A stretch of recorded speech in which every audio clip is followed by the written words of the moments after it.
esperando algo em Deus. Continua esperando, porque aquilo que não aconteceu ainda, Deus vai fazer acontecer na tua vida. A fé remove montanha.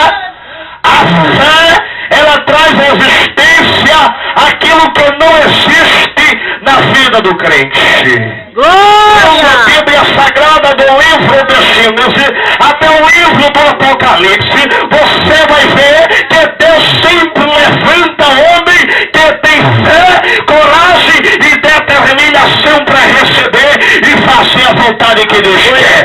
Se Deus nessa noite, nessa tarde, tiver levantado um ou dois ou três com fé aqui nesse lugar, pode se preparar que aquilo que estiver na frente, como pedra de tropeço, Jeová vai passar por cima para você receber aquilo que Ele quer te dar. Glória!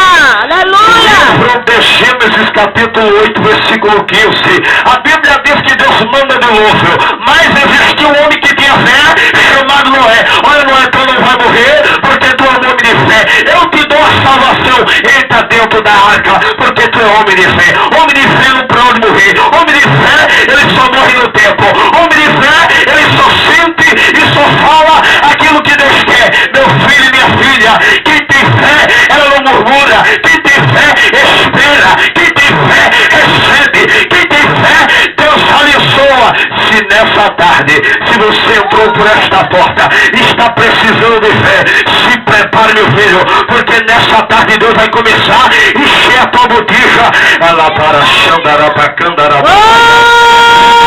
Sobre entre a face A, livro de Gênesis, capítulo 3,